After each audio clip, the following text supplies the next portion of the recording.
we're all humans. We all go through phases of like, I'm crushing it in the gym, and other phases where like, I feel like I suck, but you don't. You just don't quit. Hello, everyone. My name is Allie Virtue. I am the host of the Pre-Diet Podcast and a functional medicine nutritionist. And the whole point of this podcast is to teach you all the things you need to know to truly become a healthier you before you feel the need to start another random diet on Monday. And I'm really excited for today's topic. It is a solo episode. A couple updates, mostly so I can thank you guys. Over 700 streams so far as of today. I'm so excited. Thank you for sticking with these solo episodes. I just scheduled a bunch of people over the next couple of weeks, so I am really excited to get some other guests on here. I also really appreciate you guys helping me out with finding guests. I asked on my Facebook, who would you like to see on the podcast? And I got a bunch of recommendations, and that was really awesome to see who you guys want to hear from. Also, when I've asked for topics for these solo episodes, that's been really helpful as well. Make sure you go check out the last one. We talked about how to tell if you are hungry or bored and everything to do with hunger and what you can do about it, how to moderate it in a healthy way, all of that good stuff. So thank you for helping me out with that thing. And yeah, we're thriving. We're running with this stuff. So it is really exciting. Also, still taking clients in the community program. That is a whole $30 a month, and you can't actually make a profit. I'm going to pay your groceries if you do the habits. Last time I did a solo episode, I also gave a couple life updates. Jasper's still doing okay. He's sitting downstairs. I'm actually eager to record this and go hang out with them afterwards. But I talked a lot about excuses and that I'm not really at my optimal thriving self lately. And I think that's just a part of life. I've been getting into the gym a little bit more, and I'm honestly quite amazed how the human body can really maintain the fitness if we just keep moving a little bit. I feel like when it really sucks is when we completely quit and stop moving, which I know there are phases of life where that has happened. But if we can just keep moving a little bit, because I've never been this low as far as like frequency in the gym. I've decided not to stress out about it because there's plenty of other stress, and I don't think that's helpful at this point. My kind of threshold, just so I can be totally transparent with you guys and don't put personal trainers on a pedestal or, health professionals as myself of like, I have it really easy. Like, this is my job to be generally pretty healthy. It is my job to work out. It is my job to eat generally well, right? I have to show up and do the things and show you guys that I'm also walking the walk as well, right?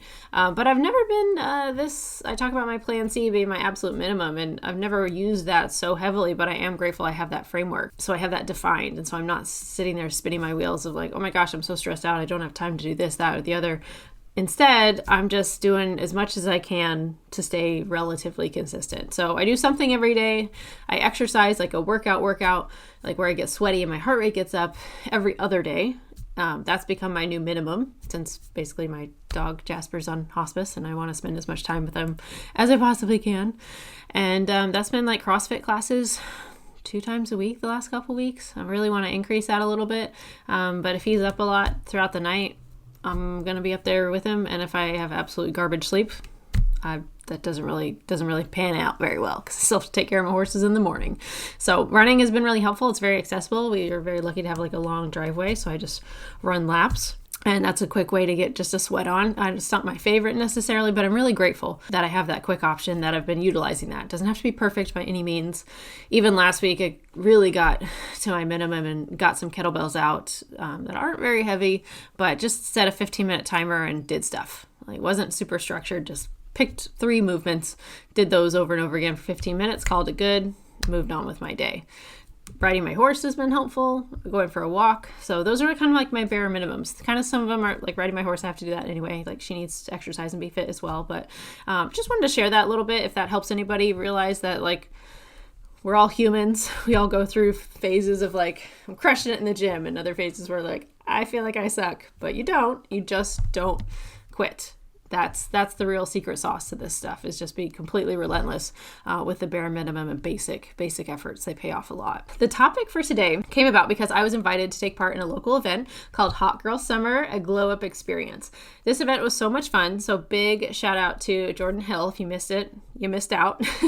But it was really fun to connect with other female business owners, and it was a great time. It was held at the Blooming venue in Salem Center if you're local to the Salem, Oregon area. And but I was talking about this event with somebody else, and once I mentioned the event, I felt like their eyes got a little like shifty, judgy a little bit. And it's definitely different, a different name than what I would call it, but it fit the vibe. It was very Hot Girl Summer. We had all kinds of different vendors there, and it was really just about making women feel beautiful, whether that was getting some permanent jewelry, whether that was getting hair extensions, whether that was finding some new summer outfits or buying yourself flowers. Like there was a whole gambit of people there. I was there obviously with the nutrition side. There was a yoga studio there, Pilates studio, I believe, a personal trainer, a friend of mine, Megan Egley, who's been on the podcast before. So really just a cool group of professionals as well. So there's a life coach there. So really cool, really excited to be a part of it. But I wanted to touch on the topic because I think Hot Girl Summer or maybe other headlines like that can be taken in the wrong way. And I wanted to get ahead of it so we can have the best possible summer possible. I think it is possible. And a lot of people talk about summer like, I need to get ready for summer, or this came up too quick. I was going to lose weight. I need to get, the bikini body ready, or whatever it is. And I want to change the narrative because when I hear Hot Girl Summer, I think of a feeling. I don't necessarily think of an aesthetic vision that comes to mind. And maybe that's just from my experience being a nutrition coach and talking to people and just listening how much they beat themselves up for not looking the way that they feel like they should look. So I want to change the game a little bit, and I want to give you a plan on how to get the most out of your summer health-wise, make you feel really good, hopefully prevent some traps that people get into, share what works really well for my clients. And so we can really make ourselves and our brain like really resilient and resistant to some of the potentially toxic messaging that can come up throughout the summer. So I want to make the best possible, give you the best possible Hot Girl Summer, whatever that means to you. We're going to cover how do you find out what that means for you as well? So, all right, let's dig into our topic. All right, so first things first, what does a Hot Girl Summer mean to you? Like I said, it's a feeling for me, but step one, we need to know what that means for you. Basically, what are your goals with that? And for me, it means feeling good. It means I'm feeling good in my body. It means I'm feeling good mentally. It means I have quality time with my family and with my friends. I'm probably spending time outside. I'm probably riding my horse a lot. I get to do those things, go for walks, maybe time at the lake if a friend has a boat or something like that. But like, that's what I visualize when I'm thinking my Hot Girl Summer. This might look different for you, and that's totally fine. But I do want you to figure out why you want those things, because that's probably step number 2 for anything. We find out what we want, and then we ask ourselves why we want it. And we keep asking why until we figure out like the root cause. There's nothing else below that. So why do you want those things? Why are they important to you? For me, I need to feel good, and that's why it's number 1 for my requirement of a Hot Girl Summer, is because I need to enjoy those things to the max, and my body needs to function to do that. If I don't feel really good, if I feel sick, if I feel lethargic, not good in my skin, I'm not going to enjoy those experiences, those summer fun things, as much as I possibly could have. So for me, that's number 1. I need good energy to do all that stuff. I don't want to feel like crap. It's really harder to enjoy yourself when you just don't feel good. So that's my big why as well. And I think I show up better for my family, for my friends. I'm able to do more with the time that I have. Not that we don't need to rest. That's a part of it too. But like for me, that's how I get the most out of those activities. So that's number 2. Why do you want those things that you want for your Hot Girl Summer? So after we figured out our why, the next step is I want to help you create your Hot Girl Summer. And not because this is not going to be a guide to get shredded in like 10 days or whatever. It takes a long time to get probably what most people would pick off Instagram as like bikini ready. That really is a lifestyle, and honestly, you should go reach out to Megan Egley. She is an IFBB Pro bikini bodybuilder, and when we were talking about this topic at the venue, she was like, I spend half the year, if not more, getting ready, quote, like bikini ready. Granted, it's bodybuilder, different standards, like they probably get way more shredded than the average person has a desire to be. But that's not going to be our Hot Girl Summer. We're not going to like crash diet. We're not going to like have celery juice all summer long to just shrink ourselves. That just sounds not fun, right? That sounds like the polar opposite of my Hot Girl Summer of like, I want to feel good, I want to have energy. Celery juice alone is not going to give me enough energy to do the things that I want to do. All right, so now I want you to fast forward to the end of your summer, whenever that is. For me, I kind of think that it's like end of September, or maybe for you, you have kids, so it's end of August or something like that. But fast forward to the end of the summer and you crushed it. You had a fantastic time. You did exactly what you wanted. Everything went well. What happened? How do you feel? What did you do? What did you not do? And what did you stay really consistent with? I want you to think about those things. And that was going to give us a path of like what you actually want to see. So for a lot of my clients, they usually want to have some fun with like barbecues and parties and stuff like that. So it's definitely a little bit, we're not aiming to be 100% boring here and just like have quote perfect meals. But they probably say I stay consistent in the gym or some sort of movement. It's mostly that they don't want to give up or they don't want to ever feel like they really sabotage themselves. Those things are big. And especially if you think of putting our efforts or habits on a graph, they don't want to have high highs. So again, the boring food, that they never, partake in any fun stuff. That's like keeping everything like really high level. I don't think most people strive to stay there forever because that also makes it feel like you really failed when you had some fun food. So I want to find somewhere in the middle. Like we say, mostly dialed in, and then we have some fun food and we don't feel really bad about it. Because again, I don't want you to feel so low for doing something that's fun or enjoyment in some form that it derails other efforts. I want to be fairly consistent with things throughout the whole summer. That's usually when people feel mentally their best, when they have really restrictive periods and then really bingey periods or like off the handlebar periods. That up and down, that roller coaster is really hard to recover from, and it's really hard to stay consistent if it's just like up and down so much. So I really want you to think about things that you can stay fairly consistent with. That's usually when people feel mentally really good. So I wanted to share some things that my clients say when they're having a pretty good time over the summer. Things like, I plan my regular food for the week.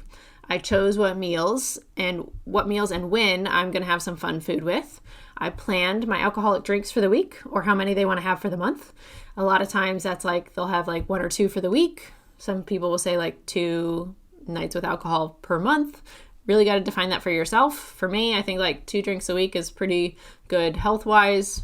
More than that, sure, people can do it, but like that would be my personal recommendation, is not more than 2 per week or less. Obviously, alcohol has no health benefits, but define for yourself. Other things around alcohol could be having water between drinks, exploring non-alcoholic drinks as well. And then outside of alcohol, I would say most people feel pretty happy if they keep movement in their routine with intention. They keep to their exercise plan. I have one client that is absolutely crushing it right now. So shout out to Mary. Mary is doing a fantastic job. And I wanted to share what she's been doing because she is probably the most systematic of my clients. Like I strive to create a system for all my clients, but she is like checkbox done. So she's very, very good at knowing what habits she needs to do and not worrying about the other details of like, should I be buying this supplement? Should I do this other thing? Or she's very regimented with the things that work well for her. So I wanted to share that with you guys as well. So number one thing, she tracks her food and she tracks her body weight every day. Body weight, we can miss a couple throughout the week, but she tracks things very regularly. She crushes protein. She's very good about getting enough protein, sometimes even more. We had to actually scale her protein target back because she was so good at it. We just needed the calories spent elsewhere. She also gets to the gym. She hits a HIIT workout, high intensity interval workout, CrossFit-esque-ish, or some sort of like lifting, 4 times a week. And sometimes she'll have a personal training session with her old trainer to lift something a little bit heavier. And then this is killer, this next one, she bikes or walks 30 minutes a day. She tries to get a 30-minute bike or a 30-minute walk just for some passive movement, little extra bit of a calorie burn, but just so it's always on her mental kind of to-do list of like, just get some extra movement in. And she's really good about this because she has a job where she gets a lot of steps. And so people have mentioned to her before of like, hey, you get so many steps. Why do you need to work out so much? Your job is so active. And she had the best response. I was so happy. This made my day when she told me this. But she's like, I need to exercise to be stronger than what I need to do for my job. Like I want to be strong. Like I need to exercise outside of my job. This is just activity. This is not exercise. And I was like, that's right. So like there's different ones. So anyway, she tracks her food very diligently. Even when she's having some fun food on the weekend, Sunday is sometimes like her social day where she'll have some more fun or go out to a show or do something like that. And she still definitely has fun food. She knows that nothing is off limits. She does know a lot of that like fried food or fun stuff tends to mess with her digestion. And that's what she's signing up for potentially the next couple of days. But that's fine. We don't need to feel bad about it at all. And then she still tracks it as best she can. So she gets kind of an idea of where she's at. And then we'll try to adjust accordingly so her calories aren't going super high. And then, the next day she's back to her normal routine with food that makes her feel really good. She also knows how to pull which levers depending on how she's feeling. So if she's feeling really snacky, she reaches for protein first. If we've maximized our protein for the day, then she'll reach for other high volume things like popcorn, watermelon, berries, fruit, big salads, big smoothies. We recently talked about banana ice cream. If you've never had that before, that's a really tasty dessert. And you can make it high protein and fit your macros and all that kind of thing. So just Google banana and ice cream and you're welcome. That's really helpful as well. So her system, 5 things. Logs her food daily using the Chronometer app or chronometer.com, free app. Daily morning body weights, strength trains 4 times a week, and then daily walks, 30 minutes of movement, bike, walk, and then make sure she gets enough sleep. So those are 5 things. And those 5 things, like pretty much every healthy human can benefit from, doing a little diet audit. But those are the 5 things that are getting her really, really good results and making her feel really good. So copy that system. Steal it, use it. It's probably going to work really well. It also gives you a lot of information food-wise about what you might need to tweak. And then you can make more changes there if you need to. Next, I want to think about getting ahead of the struggle or the tough points, which is mostly the parties, the BBQs, the graduation parties, the weddings, vacation, the list goes on. A lot of people will say during the holidays, like in the wintertime, that, oh, this is not a good time to be healthy. I'll wait till the summer or wait till the spring. There's never a good time. Don't wait for a time. Like, we need to be a healthier version of ourselves for as long as we live, right? So if I'm 34 years old, I need to become a healthier version of me for the next 60 years. Right? So there's not really a good time. We need to learn how to become a healthier person on my birthday, on vacation. Like, I likely need to do all of those situations like a tiny bit different, or probably isolate them, because quite often what happens is people will have a party or a barbecue or a wedding, and one day wedding turns into like a week or more of not eating optimally because we ate some fun food and then we feel not great, and then the cycle just starts there. So try not to think of like, this isn't a good time, I'll do it later type of thing. There's also, with those vacations or those events, there's so much peer pressure that goes on.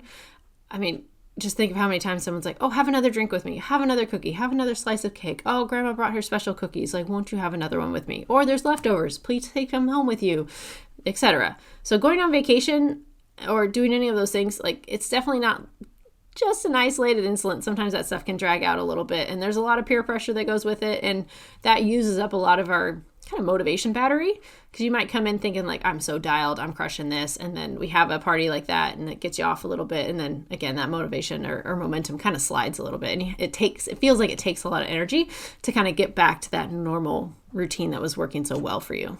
I would also say most of the time with our vacations, people will schedule it to get the most amount of vacation time, right? So quite often this is coming home like Sunday night and then you're back to work Monday morning, right? So there's not a lot of time to kind of transition or prepare, and that can be tough as well. So maybe the vacation went really well, but getting back into the work stuff is really tough. And this is where little things like ordering your groceries to be delivered or for pickup or something like that, so you have food, maybe ordering from a meal prep service, can be really helpful. So you just have a couple meals to kind of get your week started before you can have like a normal weekend to kind of prepare meal prep or whatever you need to do to kind of hit the more optimal habits that really help you out. All right, so how do I help my clients get through those kind of tougher situations? The first thing that comes to mind, and that I need you to really accept as like a fact or truth, is that you have more control or more influence. Probably a better word for that is influence. You have more of an influence than you think. Do not throw in the towel just because I had to eat this. There are some situations where you really are not in control of things, but I think that is much less the case than people really think. I think people throw that reasoning out there a little bit sooner than actually is true. My husband's been a great example of this. He has very specific dietary needs. And one of the, I think, best, most powerful things he's ever said when I've talked to him about this, he's like, it's my responsibility to feed me. Like, it's not anybody else's responsibility as a grown adult to feed me. Like, if the food there is not going to be compliant, like, it's my job to figure something else out, whether that's eating before or not abstaining and like having something later, mostly because it will really mess with his gut health and it's not worth it to him. So you have more influence than you think. Please take that on as truth. The best way to make changes, to me, has been proven over and over again, is identity-based changes. So you need to identify as a healthier person. You've probably heard me say that multiple times already, and it's for a reason. Maybe I'm trying to program people when they're listening to this, but if you do something as a healthier version of you, it allows you to let go of some of the old habits that you used to do as well. Because again, when we go into these party scenarios, wedding scenarios, things like that, people are like, oh, Allie always drinks with me. She always has multiple beers. And that's the image that people have in their head. And if that's still an option, it's going to be a lot harder to say no to those beers versus if I'm trying to be, call it my highest self, my healthier self, she doesn't even entertain that. And the motivation there to say no gets a lot easier versus if I'm still thinking as old me of like, oh, heck yeah, I always used to do that. I got to do that. If I don't do that, I'm missing out. And, et cetera. You start thinking in kind of like a restricted mindset instead of thinking like, oh, there's other things that I have to look forward to in this experience besides that one thing that I used to do. I think this is really pivotal because it helps you decrease a lot of choices that you have to make. And the more choices you have to make in these newer situations, it's really easy to get overwhelmed. And again, if you think of somebody else and, think of being in someone else's shoes, this has actually been really interesting hanging out with Devin Grogansmore, the IFBB Pro bodybuilder that I'll do YouTube videos with. We went to Panda Express and he was like 3 weeks from prep.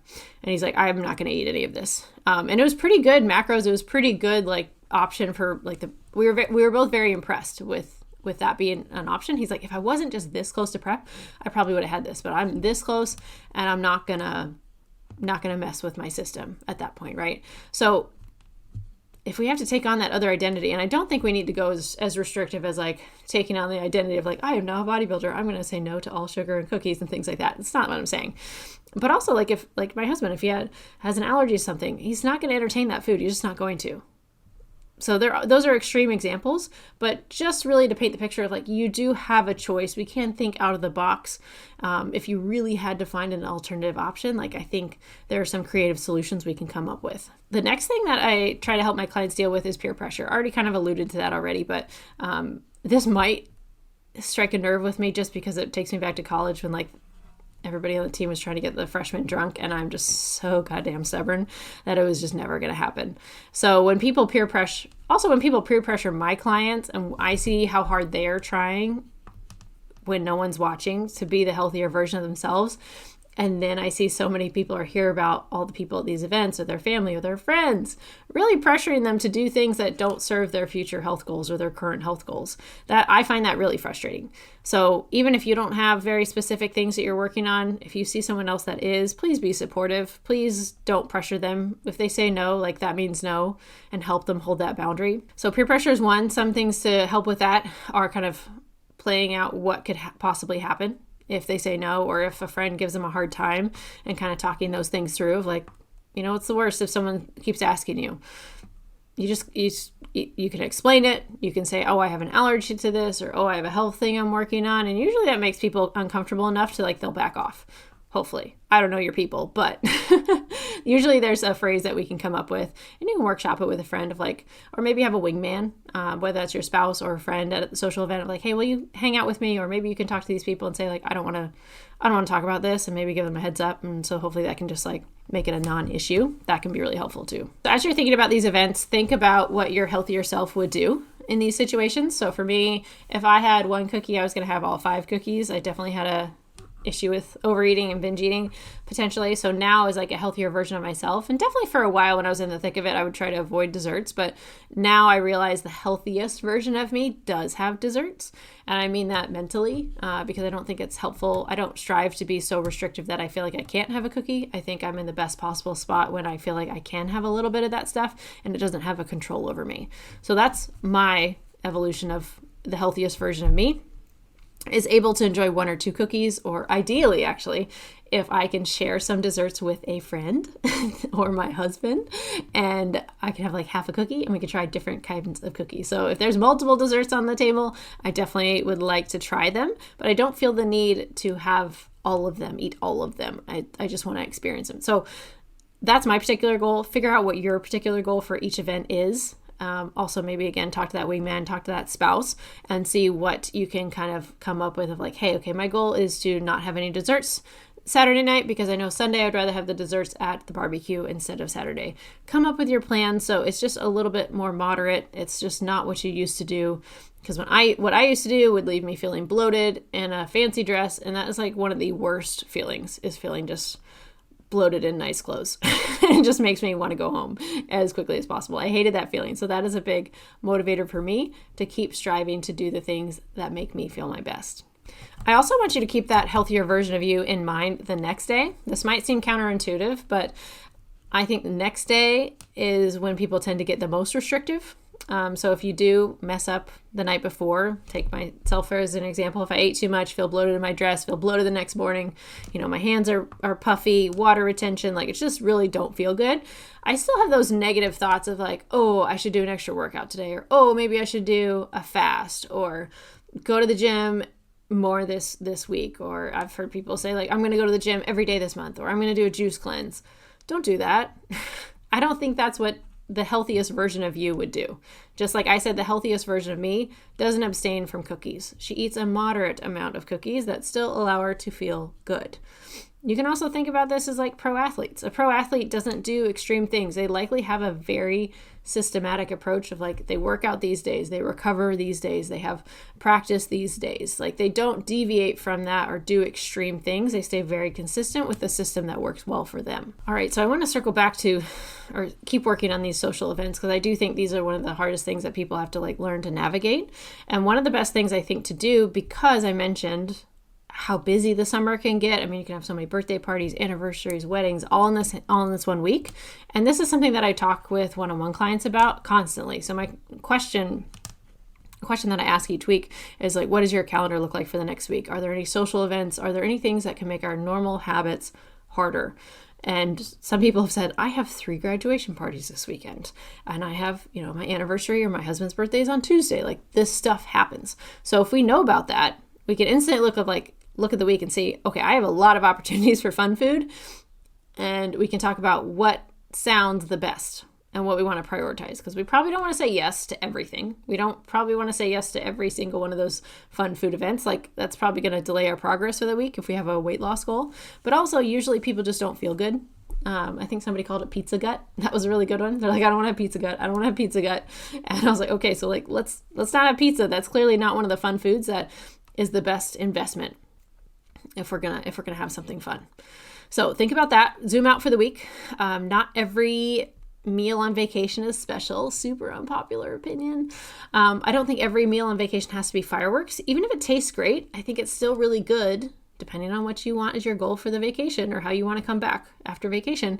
But I think we need to really practice on breaking the pattern of like eating everything on the plate. Maybe taste everything on the plate, especially if you're traveling somewhere that has just really different food. And so you want to explore that. I definitely am in that camp. I really literally want to eat through the city. But I know that if I want to experience the most things, I need to not consume everything. I know I need to not consume everything in its entirety. So I need to portion control so I don't feel constantly overly full. Because I think that's also people get used to overeating, and like 120% full is their new like 100% full. That's what their normal is, they're used to, and that's how it just gets super normal for them to overeat constantly.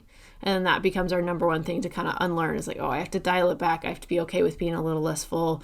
It almost feels hungry to them, but eventually we can kind of calibrate back to what's kind of actually normal, or that supports weight maintenance or weight loss. But that takes a little bit. And that if we can avoid that from the start, if we can get ahead with prevention, that really helps. So look at the week, see what foods you want to enjoy most, especially if you know it might be being served. If not, maybe be a little bit more conservative and just try to have some more normal meals in the mix. You can also look at your meal plan for the week, what you're buying. Maybe buy some leaner protein, so you just have a little extra buffer in the week. That's also really helpful, because no one meal is going to make or break us. It's what we do for the week. And that's why we're zooming out to the week, so you can see like, okay, these are the things I want to enjoy. This day I can keep normal. This meal I can keep normal, etc. Because it's actually funny if you kind of break it down with like the math, because a lot of people will, nail their nutrition probably Monday through Thursday, Monday through Friday, and then Saturday, Sunday are like no tracking, no rules, flying off the wagon. That makes it really tough. That is definitely a cycle. You spend all week losing the weight you gained on the weekend. And that's a really frustrating cycle to be in. So if we break it down math-wise, Monday through Friday is 71% of your week. The weekend is 29% of your week as far as meals, right? If we're having 21 meals in a week. So 20% of the meals for the week is 4 meals. If someone's going off the handlebars for 4 meals out of the week, I actually usually see that it's quite hard for them to make progress as far as like weight loss goals. All that depends on how like your coach breaks down your macros, your calorie intake, depends on if you have a decent budget to work with calorie wise.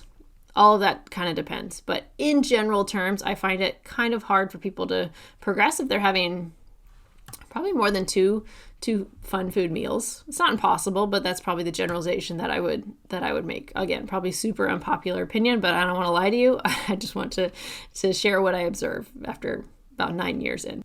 So some options for these events. And again, this is really going to depend on your goals, the specific event. Obviously, if it's my wedding, I'm not going to give two shits about counting my macros. If it's my second cousin twice removed's wedding, then maybe I'm not super close to them and maybe I just need to kind of show up and be in attendance, right? Maybe the food's not super special. I don't know. You can decide that for yourself. But some options: you could eat before, you could bring some food, obviously not to a wedding probably, but you can bring some food, look up the menu ahead of time, ask about the menu. I think this is very well accepted at this point, especially with food allergies and things. You could also plug in your macros ahead of time and try to make the most of your meals outside of the event time as well. Also, if you are going out or just traveling a bunch, make sure you check out the YouTube videos where I teach you how to order like a professional nutritionist is what that is. But we go to a lot of generally healthier fast food chains and kind of teach you how to order. So that could be really helpful. I also kind of rate their nutrition information and how easy it is to use versus not helpful. So make sure you check that out. Otherwise, those other meals, I would try to make them high protein, high veggies, lots of fiber, because those things are usually the things that are missing in most fancy or fun food occasions. Next is going to be maximize what you can control. So that's your exercise, and don't get crazy with it. Don't be so extreme of going for a 2-hour run unless that's part of your training plan. Make sure you are optimizing sleep. That's really going to help you regulate your stress levels, regulate your appetite, so you don't come in super hungry to these events. That makes it really hard to be successful if you just come in with a wildly high appetite. And then mental health. What is also good for your mental health so we can make good food choices? Because otherwise we tend to lean on food to be that comfort for us. Maybe this is journaling. Maybe this is keeping up with your therapy sessions. Maybe this is, spending quality time with your spouse. All of those things can help us execute the health goals, the habits, all of those things. Next is if you feel like you have absolutely no control, fine. Eat the food. Just don't stuff yourself. Stop when you're almost full. Really try to avoid eating everything when possible or overeating. We don't need to be a part of the Clean Plate Club. That's probably fine. We can probably find food elsewhere if we really need to. And really work on being okay with leaving food on the plate. I know this seems a lot easier said than done, and I definitely agree. I mean, if you were to ask me to do this 8 years ago, probably I would say but I paid for it. I paid for this food. I don't want to waste this food. It was expensive, or that's $9 wasted on the plate, etc.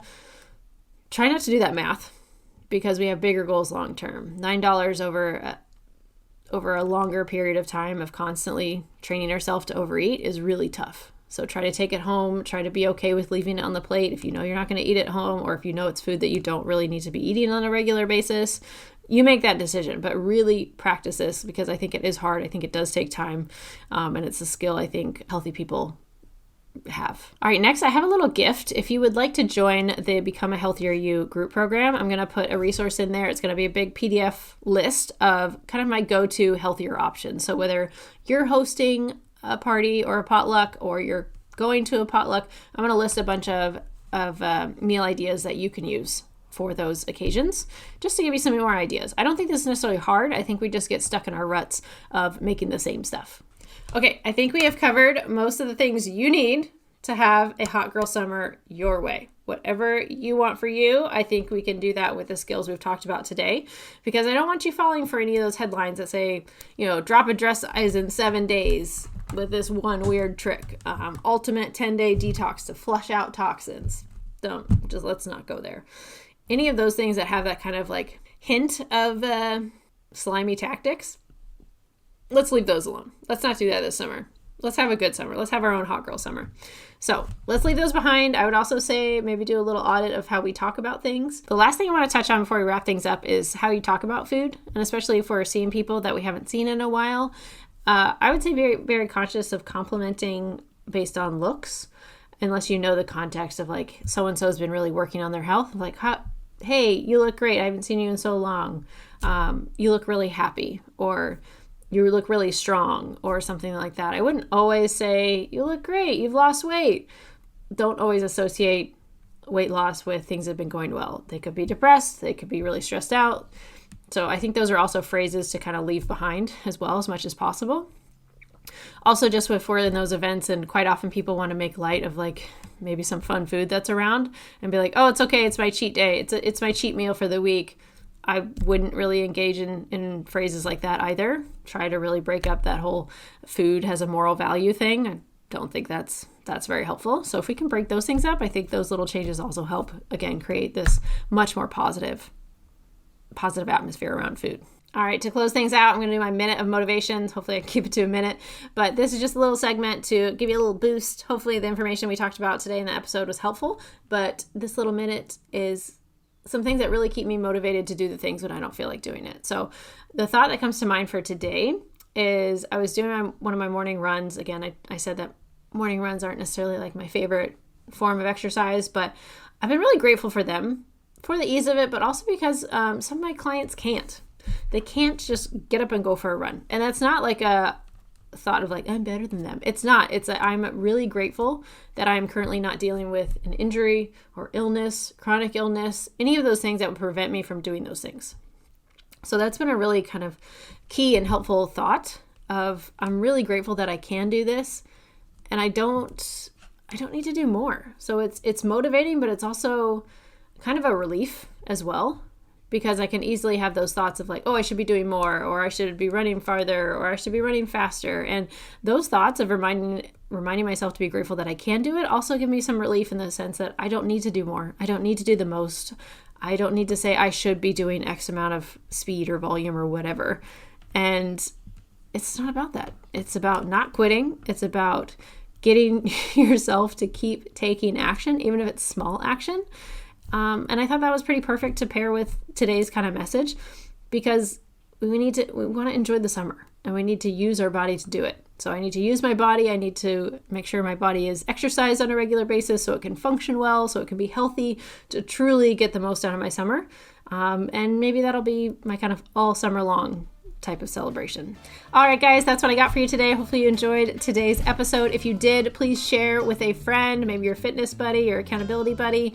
Please like this video on YouTube or wherever you're listening to it. Follow on whatever platform you get your podcast on. Please consider leaving it a review or a 5-star review wherever you listen. Also, make sure you're following along on Instagram.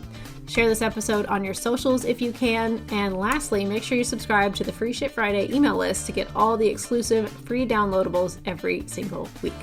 Other than that, thank you so much, and I'll see you in the next one.